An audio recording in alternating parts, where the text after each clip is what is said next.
অ্যাকুয়াপিয়াসে এই যে নতুন নতুন মেশিন আসছে, এটি একটি হট কোল্ড নর্মাল, এইটি একটি রেড কালার, আর এটি হচ্ছে 7 স্টেজ আরও,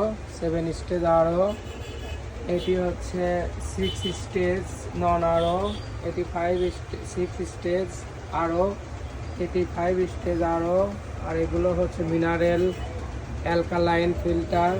এটা হচ্ছে আরেকটি হট কোল্ড নর্মাল মেশিন। যে এইগুলো আছে সুন্দর সুন্দর মেশিন, হট কোল্ড নর্মাল সব ধরনের বক্স মেশিন। এই যে দুইটা মেশিন আছে এখানে, এইগুলো আরও সিস্টেম। আসলে আমাদের কাছে সব মেশিনই আছে অ্যাভেলেবেল, যারা নিতে চান তারা এগুলো নিতে পারবেন। এই যে স্পেয়ার পার্টসগুলো আছে এখানে, সকল প্রকার ফিল্টার কাটিং সবগুলো আমাদের কাছে অ্যাভেলেবেল। যারা নিতে চান এই নাম্বারে যোগাযোগ করলেই হবে।